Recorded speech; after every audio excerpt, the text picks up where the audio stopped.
morning students, myself Pratyush welcome you all to my new YouTube channel Math Zone with Pratyush, where from today onwards I will upload some study related video on mathematics which will surely help to make you understand the concept of individual chapters of mathematics.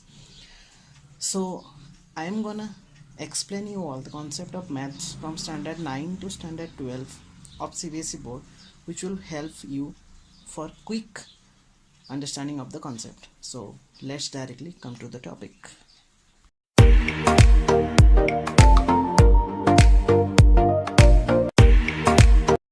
Okay, so the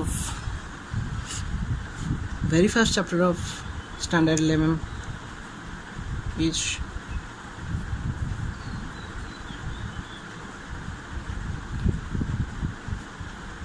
set theory.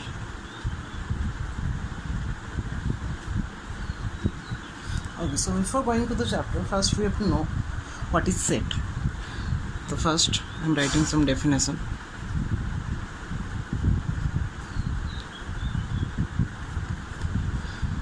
So first I am writing some definition of set.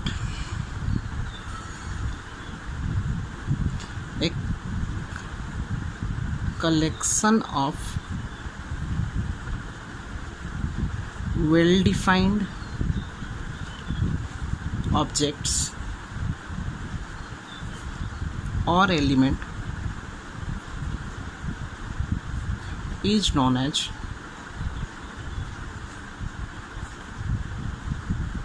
set.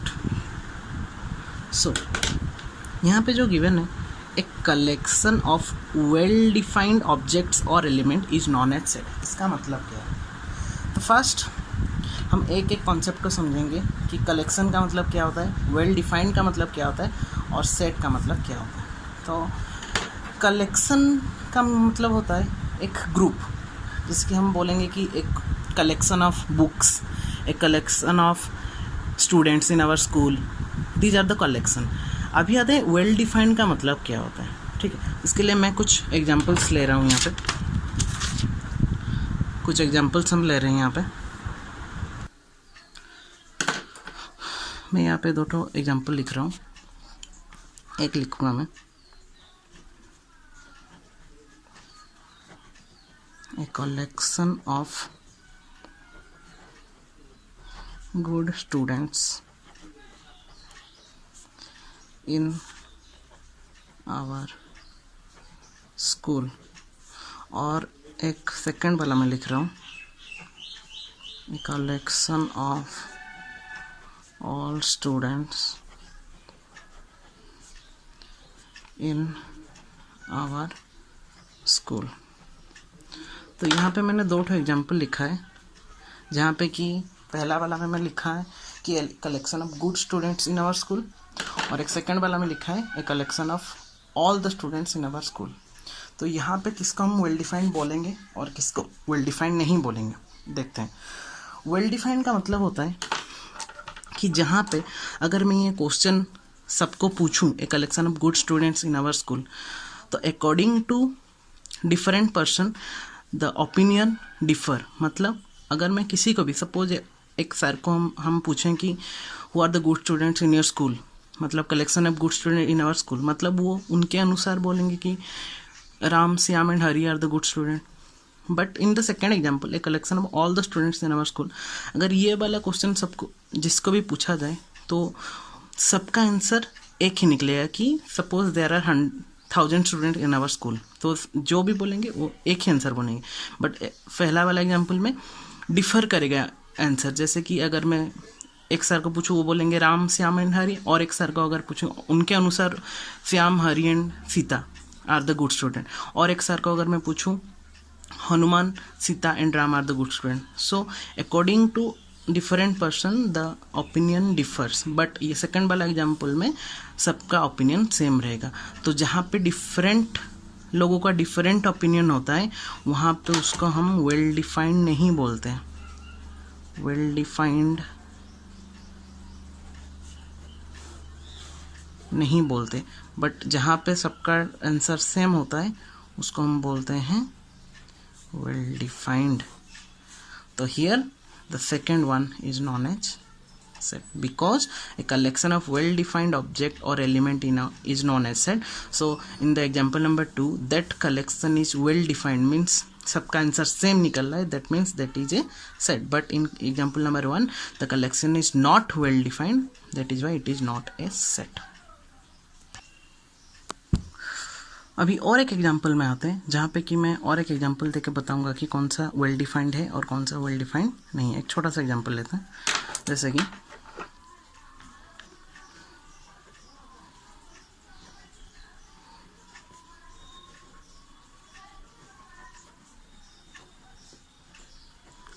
collection of all the books in our library. और एक में लिखा मैंने a collection of best books in our library.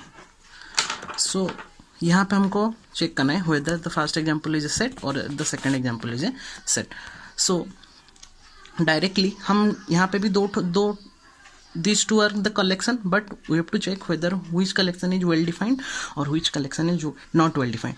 So here the collection of all the books in our library, and second example collection of best books in our library. So all books, अगर मैं ये सबको पूछा जाए तो सबका opinion same होगा कि एक collection of all the books in our library मतलब जितना बुक है लाइब्रेरी में सब बुक का वो नाम या बताएंगे कि all the books are a collection. But here a collection is best book. तो according to me math and physics are best, according to you chemistry and physics are best, according to someone else chemistry and math are best.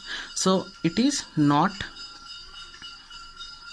Well defined. But the first one is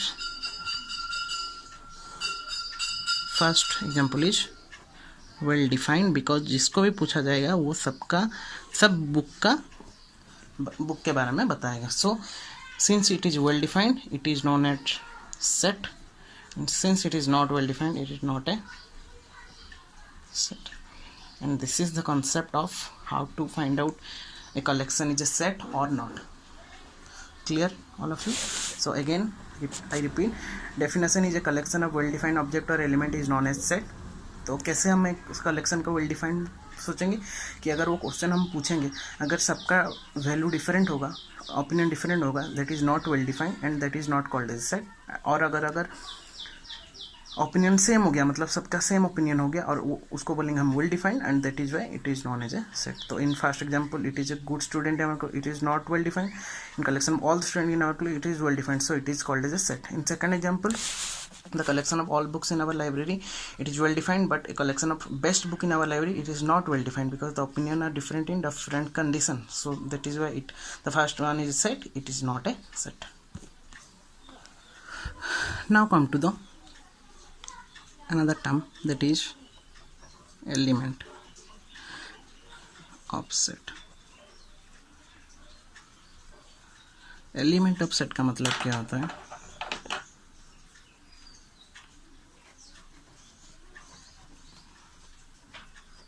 The object in a set is called the elements of the set. मतलब set के अंदर जो objects रहेंगे exist करेंगे उसको हम बोलेंगे elements of the set. Now come to the notation of sets. How to denote a set?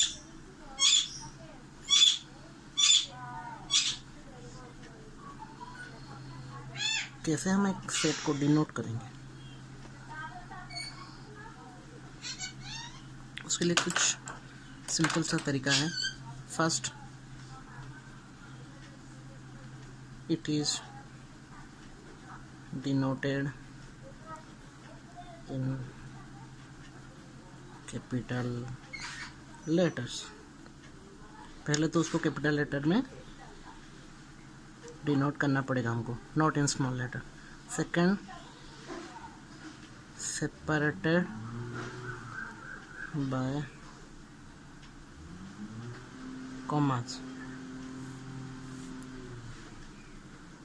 Elements should be separated by commas.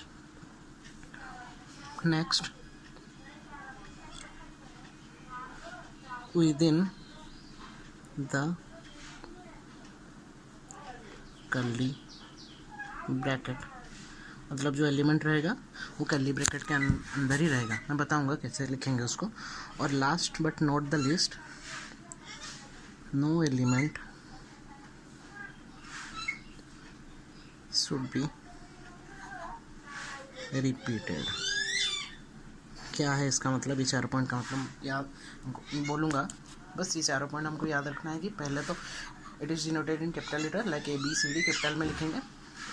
जो एलिमेंट्स रहेगा उसको कॉमा में सेपरेट करेंगे, with in the curly bracket के अंदर रखेंगे, और no element should be repeated in the given set. For example,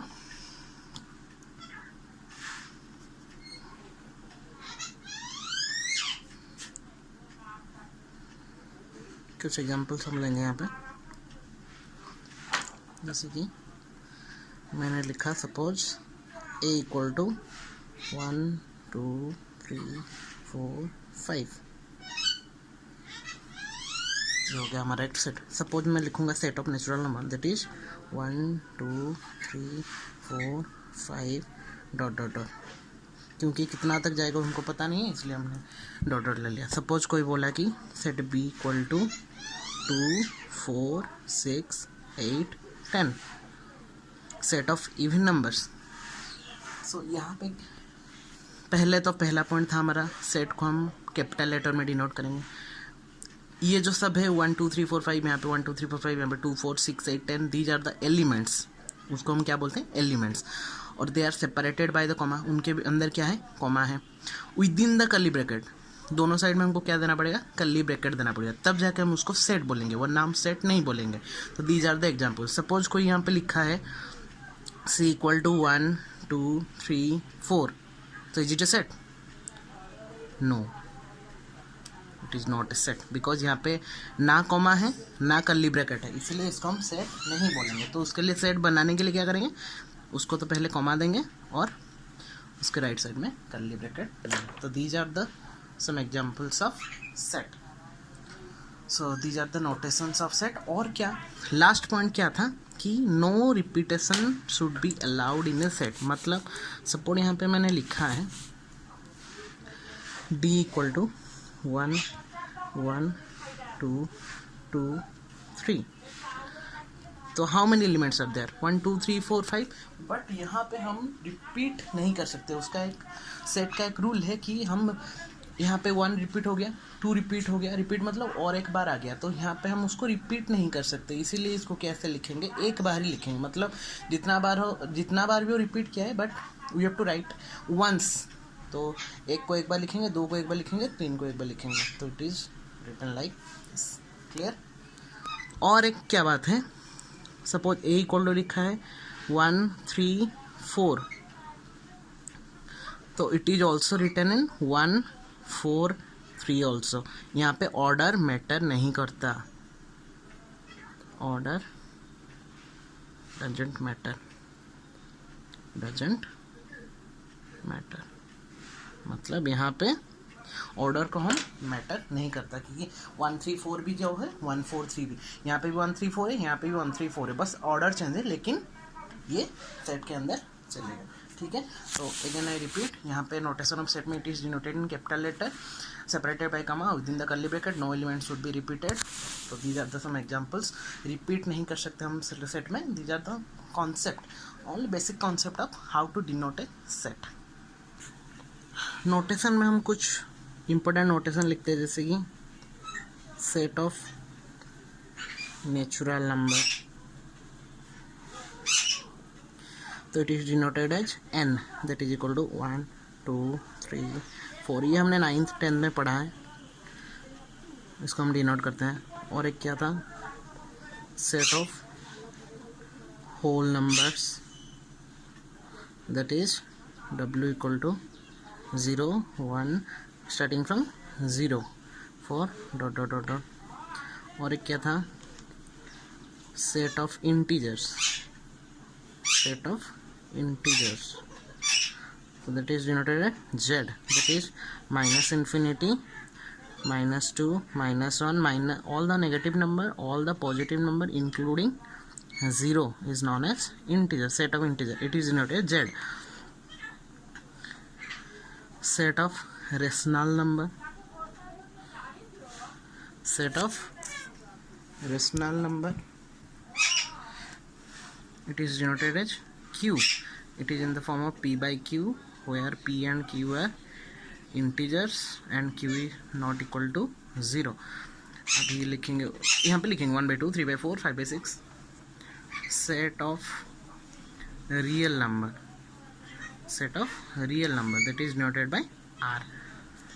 And it is the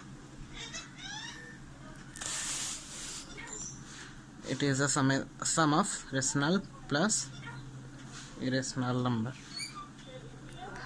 So these are basically, यहाँ पे मैं ये इसीलिए बताया कि यहाँ पे n is denoted as natural number set, w is denoted as whole number, z integer, q is rational number, r is irrational. So these are the main notations of a given set, how to denote a given particular set.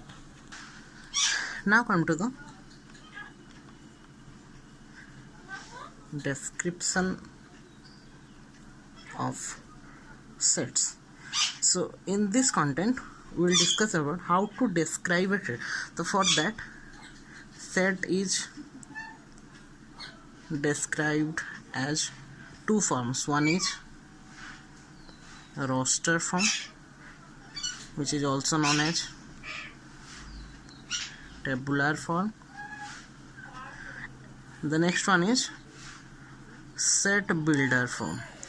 Set builder form. So in these two types we are going to describe a given set. How to describe it? The first one is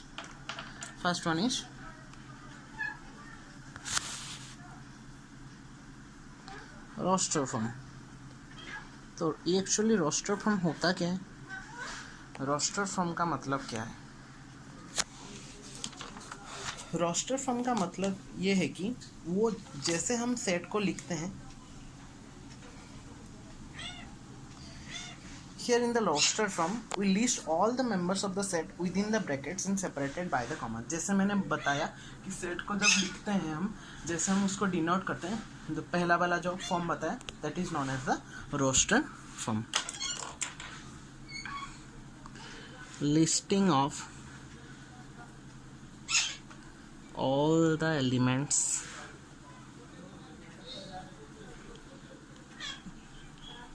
within the curly brackets separated by the commas. And that description of set is known as roster form. That form is known as roster form, which we discussed in the previous content. Like suppose one example is that set of natural number less than 6. So you have to write in set builder form, you have to write in roster form like natural number set is generate 1. तो set of natural number ऐसा लिखेंगे जो कि ये set को exist करे, मतलब set of natural less than 6, मतलब नेचुरल नंबर लिखेंगे जो कि लेस देन 6 होना चाहिए. मतलब कितना तक लिखेंगे? 5 तक लिखेंगे. तो n equal to 1 2 3 4 5. So this form is known as roster form. Elements are separated by the commas within the curly bracket and no repetition should be allowed. This is known as the roster form. Set of whole number greater than 3. तो set of whole number means it is generated w greater than 3, मतलब 4 5 6 7, कितना तक तो बोला नहीं, तो up to infinity. And these are known as the roster form. So these are the examples of roster form. So question is given like this, we have to write in this form. Like first we have to denote in capital letter, and we have to list the elements separated by the comma within the curly bracket, and each total form is on a roster form, or we can say it is a tabular form. This is the first form. Now come to the second form, that is set builder form. So the description number 2, that is description of set, that number 2 is set builder form. So as the name mentions, set builder means you have to build a set. You have to build a set to write the set in that form. Means यहाँ पे हमको करना क्या पड़ेगा, it should be written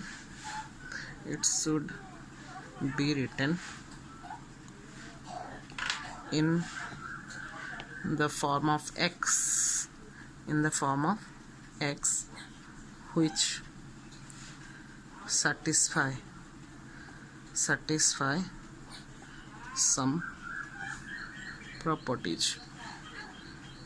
मतलब क्या है, यहाँ पे जो हम लिखेंगे ये फॉर्म में, यहाँ पे हम एलिमेंट्स के फॉर्म में नहीं लिखेंगे. यहाँ पे हम क्या करेंगे, एक एक्स के फॉर्म में लिखेंगे जो कि टोटल सेट को रिप्रेजेंट कर रहा है या डिस्क्राइब कर रहा है. तो कैसे लिखेंगे, एक छोटा सा एग्जांपल मैं लेके दिखाता हूँ.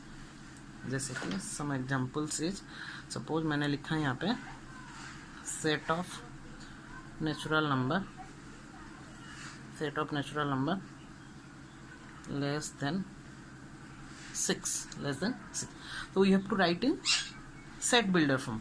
तो यहाँ पे सेट बिल्डर फॉर्म में लिखेंगे, मतलब यहाँ पे हमको एलिमेंट नहीं लिखना है. रोस्टर फॉर्म में हमको एलिमेंट्स लिखते हैं, लेकिन सेट बिल्डर में क्या लिखेंगे, it should be written in the form of x which satisfy. तो इसका लिखने का तरीका क्या है, पहले तो उसको एन में डिनोट करेंगे. तो पहले कर्ली ब्रैकेट स्टार्ट करेंगे और लिखेंगे x such that x is a natural number which is less than 6. मतलब क्या है, यहाँ पे हमको एलिमेंट्स नहीं लिखना है, यहाँ पे हमको उसका एक प्रॉपर्टी लिखना है जो कि टोटल सेट को डिस्क्राइब करे. मतलब मैंने x को ऐसा एक नंबर लिया, नेचुरल नंबर लिया, जो कि लेस देन नेचुरल नंबर होगा और लेस देन 6 होगा. मतलब कौन कौन होगा, 1 2 3 4 एंड 5. तो this is the set builder form, and if you write in roster form it will be like 1 2 3 4 5. so यहाँ पे अगर मैं मेंशन करूँगा, it is known as set builder, it is known as roster. This is the difference between set builder form and roster form. In set builder form we have to just describe the set in terms of x which satisfy the total property, and in roster form we have to list the elements, not the set. Clear all of you? Again move on to the second example. Suppose यहाँ पे मैं लिखूँगा set of even number, set of positive even number less than 12. set of positive even number less than 12. so we have to write in set builder form. तो set builder form में लिखूंगा let the set B ए. तो ए को मैं लिखूंगा, लेकिन वहाँ पे हमको नंबर, हमको अगर रोस्टर फॉर्म में लिखा था क्या होता, 2 4 6 8 10. तो these are the positive number, but we have to write in set builder form. That means we have to represent that set in x and we satisfy the total property of the set. So यहाँ पे मैं अगर लिखूंगा x such that x is a positive even number less than 12. Just we have to describe the set, we have to build the set, and that form is known as set builder form. तो यहाँ पे ये set builder form हो गया. अगर roster form में लिखा था तो पहले स्टार्टिंग होता 2 4 6 8 10. So this is the difference between roster form and set builder form. यहाँ पे ये हो गया set builder form, या यहाँ पे ये हो गया roster form. And these are the small examples and about roster form and set builder form. All of you clear? Again move to the third example to describe it more clearly. Suppose one example from the book is write a equal to -6 -4 2 0 2 4 6 in set builder form. तो यहाँ पे एक set given है जिसको हमको कैसे कौन से फॉर्म में लिखना है, सेट बिल्डर फॉर्म में लिखना है। वो ऑलरेडी कौन सा फॉर्म में दिया है, रोस्टर फॉर्म में ऑलरेडी गिवन है। We have to write in set builder form. तो for that we are writing a equal to, हम पहले लिखेंगे एक्स एक ऐसा नंबर है सच दैट, तो हम उसको सपोज मैं यहाँ पे कुछ नोटेशन यूज कर रहा हूँ, that is x equal to 2n where n belongs to z and -3 less than equal to n less than equal to 3। इसका मतलब क्या है, देखो 3, तो अगर इसको मैं H10 क्लास हमने पढ़ा है, यहाँ पे n ए को मैंने कैसे लिखा, x such that x equal to 2n, एक नोटेशन में नहीं है उसका, x equal to 2 into n where that n is a integer, n एक इंटीजर होना चाहिए और एन का वैल्यू कहाँ से कहाँ तक होना चाहिए, -3 से 3 तक होना चाहिए।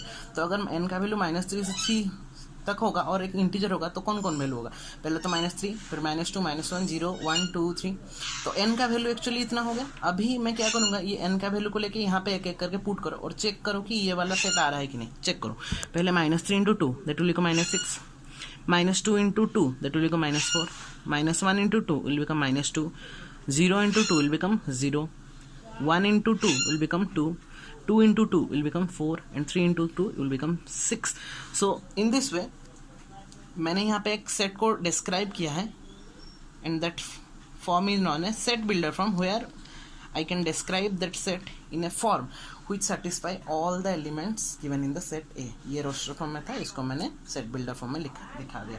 तो what is the difference between roster form and set builder form, तो रोस्टर फॉर्म में क्या होता है ना, हमको एलिमेंट्स को लिखना पड़ता है, बट सेट बिल्डर फॉर्म में हम we have to build a set by using some notation of x which satisfy the given property. All of you clear about that. तो जितना भी आज का कंटेंट था मैंने डिस्क्राइब किया। पहले तो हमने डिस्क्राइब किया था सेट, सेट थ्योरी डेफिनेशन, फिर उसका कुछ एग्जांपल देते एलिमेंट, फिर एलिमेंट्स जो कि पहले वेल डिफाइंड हम समझाए थे कि कौन सा वेल डिफाइंड, जिसका वेल डिफाइंड किसको बोलेंगे, अगर सबका आंसर सेम हो गया तो हो गया वेल डिफाइंड, अगर ओपिनियन डिफर कराए तो that is not well defined and it is not as it is called as set and it is not called as set. These are the examples. फिर आएंगे एलिमेंट पे। Element में क्या होता है ना, जो ऑब्जेक्ट रहता है सेट के अंदर उसको बोलते हैं एलिमेंट। फिर हमने पढ़ा था नोटेशंस ऑफ सेट, जहाँ पे कि वो कैपिटल लेटर में डिनोट किया जाता है separated by the comma with in the simple curly bracket, no elements would be repeated. उसका कुछ एग्जांपल्स हम दिए थे। और जहाँ पे रिपीटेड होगा वहाँ पे रिपीट नहीं लिख के सिंगल लेटर ही लिखेंगे। और ऑर्डर डज नॉट मैटर, मतलब ऑर्डर वहाँ पे 1 3 4 1 4 3 है तो उसके ऑर्डर कोई नहीं करेगा। और यहाँ पे नो क्यों लिखे थे, क्योंकि यहाँ पे कॉमा नहीं था। नेक्स्ट हमने पढ़ा some of the main notations like natural number, whole number, integer, rational number, real number. These are the notations of set. Then we discussed the description of set, how to describe a set. There are two forms, one is roster or it can be also called tabular form and another one is set builder. roster में हमने simply just उसको capital letter में denote करते हैं with in the curly bracket separated by the comma लिखते हैं elements को। यहाँ पे भी रिपीटेशन इज नॉट अलाउड। और सेट बिल्डर फॉर्म में हमने क्या किया, सेट बिल्डर में हमको एक प्रॉपर्टी यूज करना पड़ता है यूजिंग द एक्स एंड जो कि वो टोटल सेट को लिखना उसको डिस्क्राइब कर रहा होगा। यहाँ पे हम एलिमेंट्स नहीं लिखेंगे, बस इतना ही डिफरेंस है। रोस्टर में एलिमेंट्स लिखेंगे, यहाँ पे एलिमेंट्स ना लिख के यहाँ पे उसका एक नोटेशंस लिखेंगे। So these are the small concept, basic concept which will help to in the higher classes. तो कुछ नहीं था पढ़ाई में, बहुत आसान है पढ़ाई। जितना हम मैथ्स को ईजीली लेंगे उतना ही हमारे लिए ईजी वो बन जाएगा। तो in the next video I will explain about the types of set और सेट का कितना टाइप्स रहता है, उसका क्या क्या काम रहता है, उसका पिक्चरिकल रिप्रेजेंटेशन कैसा होता है। नेक्स्ट वीडियो में उसको हम पूरा कवर करके सेट चैप्टर को पूरा फिनिश कर लेंगे। सो तब तक के लिए कीप प्रैक्टिसिंग और पूरा अच्छे से उसको रिमेंबर करके अच्छे से। और यहाँ पे लर्न करने का ज़रूरत नहीं है, आराम से अगर हम कॉन्सेप्ट समझ गए तो it will help in solving our problems. और for that thank you all and have a nice day and last में लाइक और सब्सक्राइब और शेयर करना मत भूलना, और अगर कुछ डाउट्स है तो कमेंट सेक्शन में आप लिख सकते हैं। Thank you. This is Pratyush signing off maths zone with Pratyush. Thank you.